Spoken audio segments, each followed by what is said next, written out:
Berminit bersama Suku Sensei. Hari ini kita akan berbincangkan tentang transformasi masyarakat dari segi ekonomi.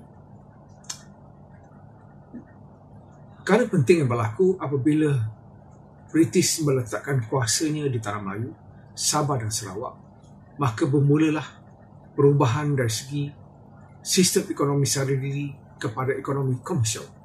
Kekayaan Tanah Melayu seperti biji timah, emas, arang batu, boksit, antimoni, lada hitam, buah pala, cengkeh, tebu, teh, tembakau, kopi, nanas, ubi kayu, getah dan sebagainya merupakan semua kekayaan Tanah Melayu, Sabah dan juga Sarawak.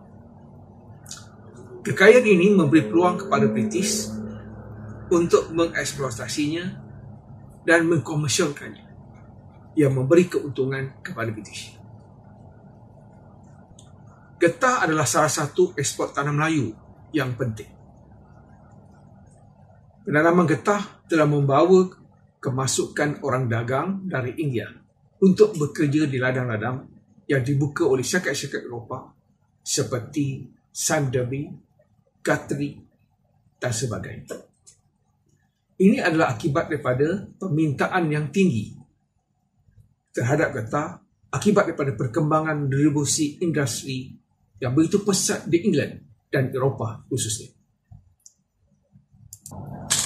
Transformasi ekonomi juga berlaku dari segi pertumbuhan dan perkembangan bandar.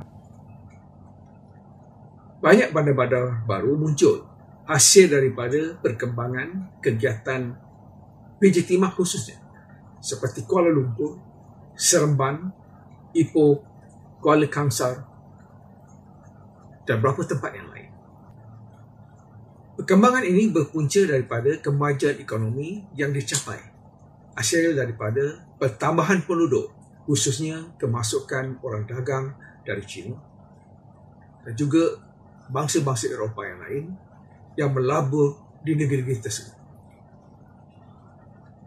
Transformasi ekonomi juga berlaku dari segi pembangunan, khususnya dari segi perhubungan.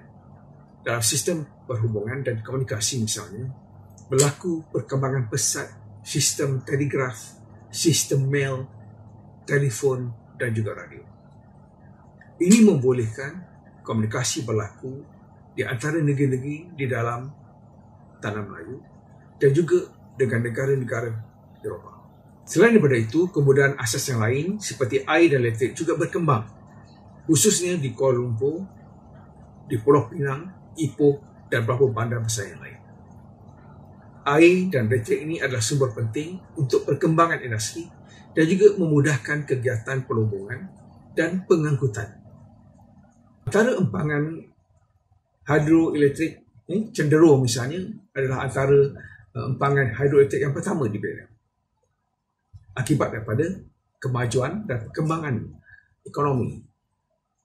Bahawa transformasi masyarakat dari segi ekonomi berkembang apabila British memperkenalkan sistem pentadbiran barat.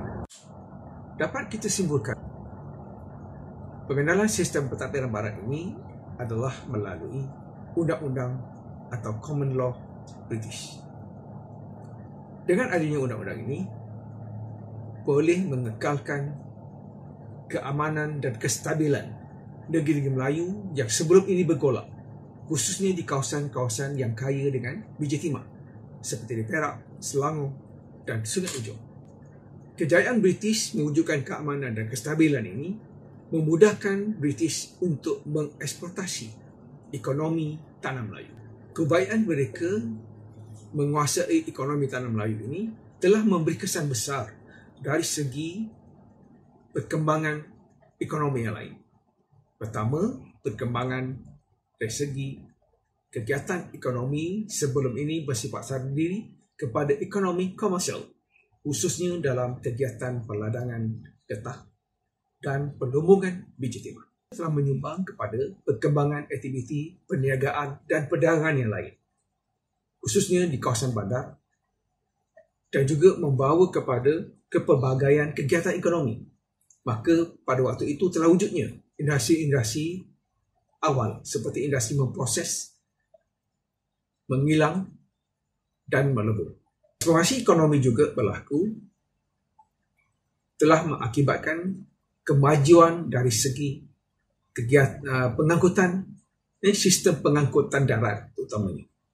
Jaringan jalan raya khusus di pantai barat Semenanjung Malaysia ataupun Semenanjung Tanah Melayu pada waktu itu telah berkembang dengan pesat akibat daripada kemajuan dalam bidang ekonomi.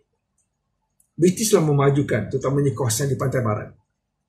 Daripada Johor sampai ke utara melalui jaringan jalan raya dan jaringan kereta api untuk memudahkan hasil-hasil pertanian seperti getah, kelapa, kemudian kelapa sawit dibawa ke pelabuhan ataupun hasil-hasil kilang yang diproses tadi di kilang-kilang telah diproses juga dibawa ke pelabuhan untuk diekspor. Sama ada pelabuhan Pulau Pinang, pelabuhan Singapura ataupun pelabuhan Kelang. Jadi lagi.